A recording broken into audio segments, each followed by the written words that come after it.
So, for the people who don't know, there is a legal battle going on right now in the UFC.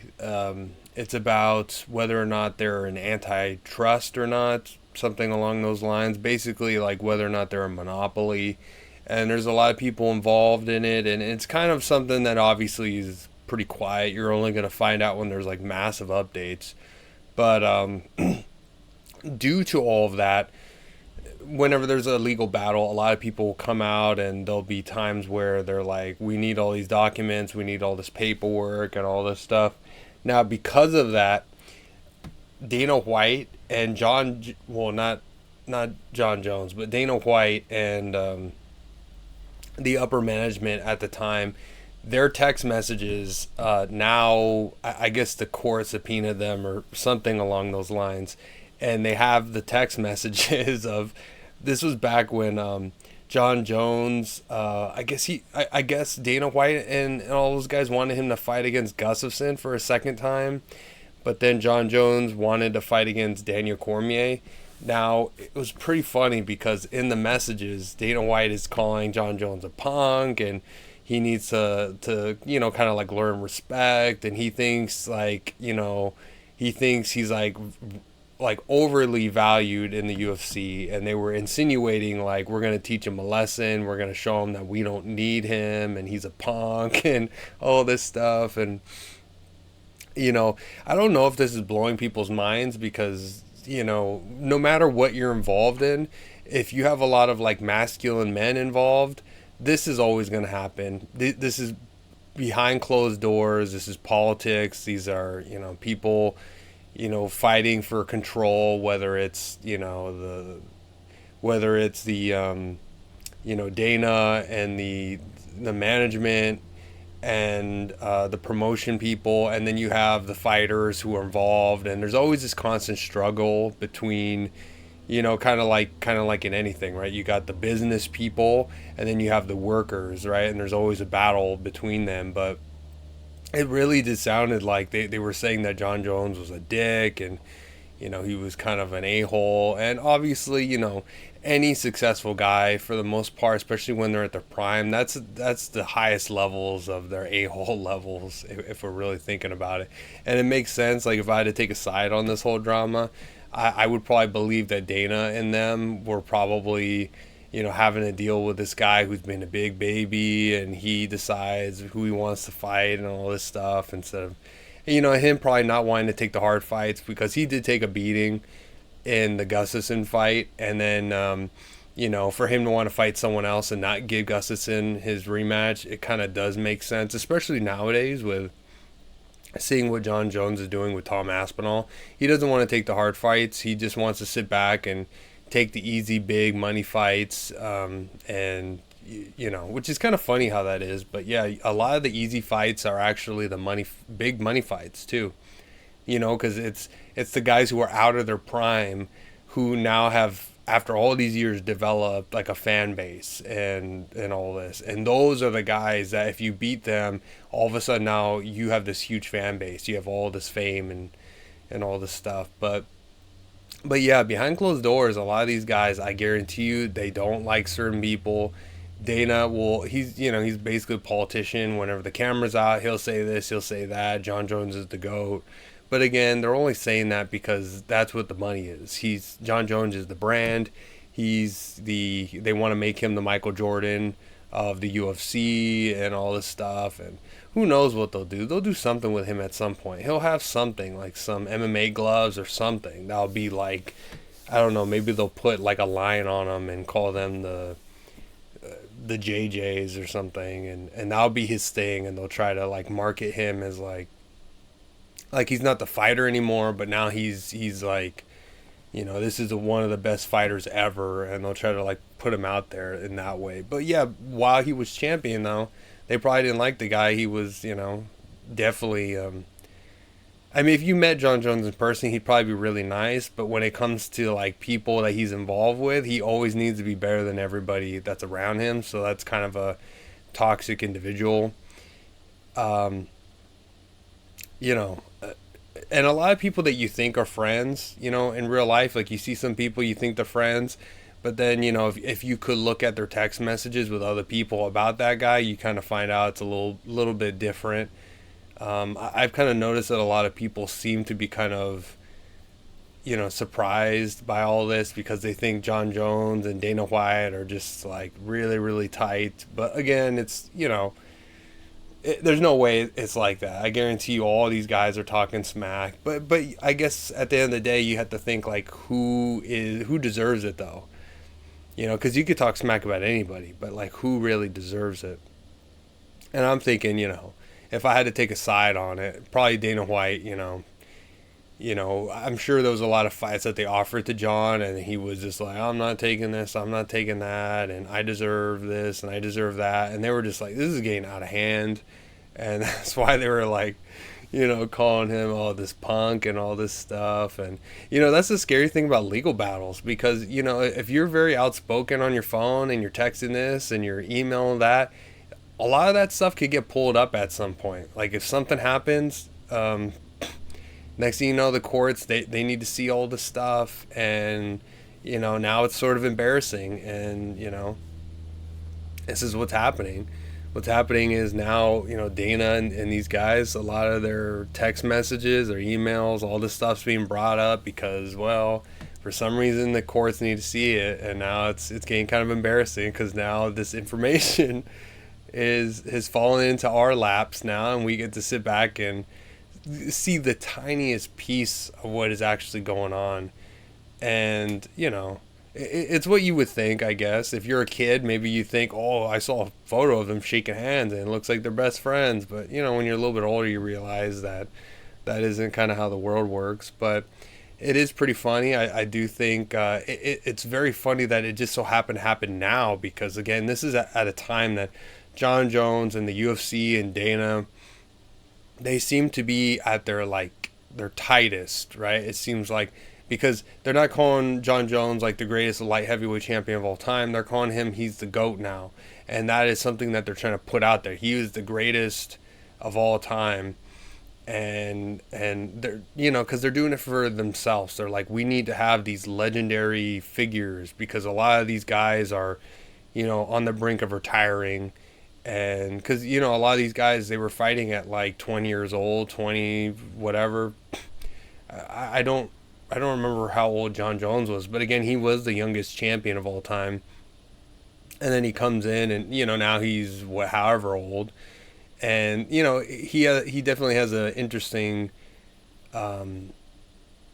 career because a lot of the time he was not defending his title. He actually was kicked out of the UFC many times, suspended for years over a lot of the stuff, over the drunk driving stuff, over the drugs, I think at least twice.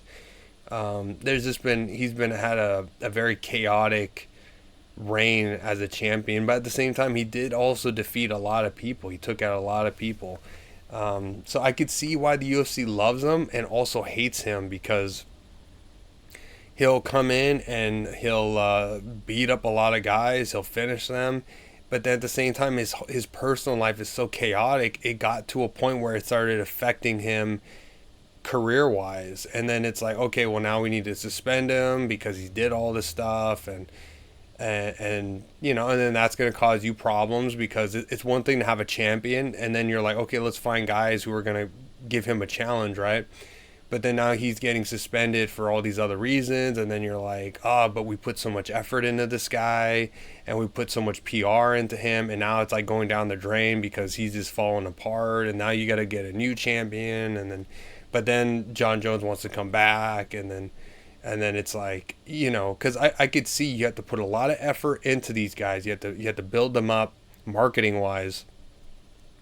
And for all that to go down the drain because, well, this guy, he let it get to his head and he just imploded or whatever. I mean, that would be very annoying. And I assume, too, the more you market these guys, the more it gets in their head about, like, their heads just keep getting bigger and bigger, right?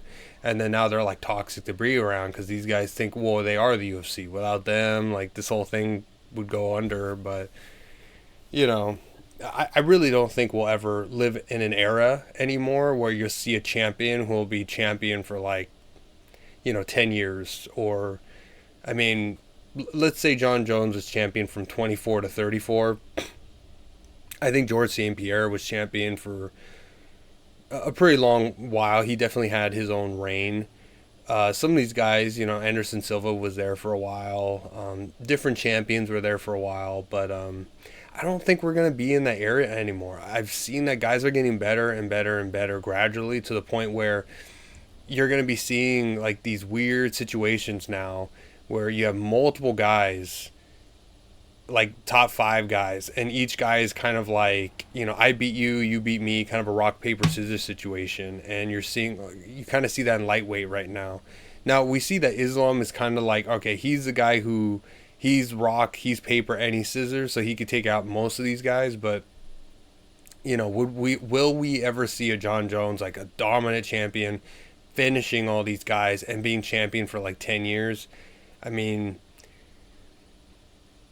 maybe if the UFC started paying their fighters more, maybe if they brought in the sponsors and all the things that they had before the Reebok deal, maybe you'd get a lot of guys who would normally go into the NFL or the basketball, and then instead they're like, I'd rather be a UFC fighter, and then they go in there, and maybe you get these athletic guys because, again, Jon Jones is that guy, right? His brothers were both NFL athletes. That is a lot of athleticism. That's a lot of good genes, and he used that to become one of the greatest champions of all time. Of course, he has every advantage you could think of, right? He's got better genes. His arms. He can hit you across the cage, without even getting close. He loves to cheat. He loves to poke you in the eyes. He likes to hit you with illegal elbows. He got disqualified for that. He likes to do a lot of, obviously he's taken stuff before. You could say, contaminated supplements, but also that doesn't prove anything. I mean, most supplements out there, you go into your local GNC, all of them have stuff in them. All of them do. It's just that those athletes are the ones getting tested. Normal people aren't getting tested. You're not going to know if you got meth or you got like cocaine inside your protein powders or whatever, especially your pre-workouts. So, come on, those things have who knows what in them. But yeah, Jon Jones is definitely an interesting character. He'll be remembered for a very long time. But yeah, if you look at things from Dana White's perspective, he was probably a big a-hole, probably very toxic to be around, very big baby, walking around like he owns the place when really it's the marketing and the people behind the scenes that have to really build this up and market the events and I don't know. I could see a lot of these guys definitely. I could see Dana having a lot of interesting opinions about a lot of people. I wouldn't be even surprised if he has interesting opinions about Conor McGregor. I mean, it seems that Conor and Dana and the owners, they don't really have. They're not as tight as we think they are because again, Conor has been complaining a lot about not being able to fight, having all these problems and all this stuff, seemingly not like he's making it seem like he doesn't know why he can't fight like within the next month or something.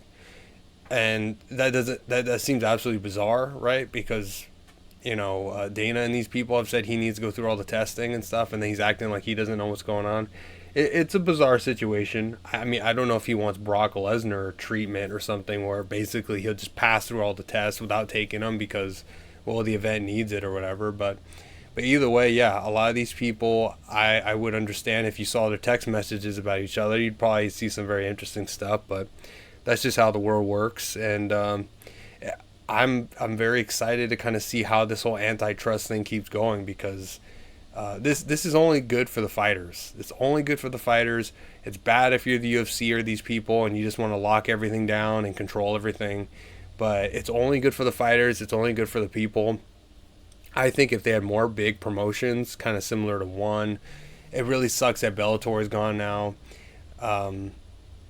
But the more events we have, the more things that are out there, the more opportunities for people. And I would much rather there be specific champions. Like you got like Ben Askren who was the champion of his promotion, and you had like WEC out there, you had Pride out there. The more of those things that are out there, the more fighters you're going to see. Because if there's only one promotion, you're not going to get as many fighters. But the more promotions there are, the more champs you're going to see, the more interesting matchups. I mean, the UFC doesn't want that because they want the UFC to be like everyone goes to UFC. Otherwise, you're just a fool. But this whole antitrust thing, definitely, if you're a fighter, this is in your interest because we need competition. Competition is what we need. We need more eyes. We need more things out there. The UFC is not this, godlike entity, and you don't want them to be because, you know, um, most people get corrupted by that power. That's why we don't need that. We need more competition and this whole thing. And hey, if we're getting text messages, oh man, I wonder what's next. I wonder what's next. I wonder the other text messages. They probably have a whole huge pile on someone's desk of just all this information, and we just saw the tiniest bit.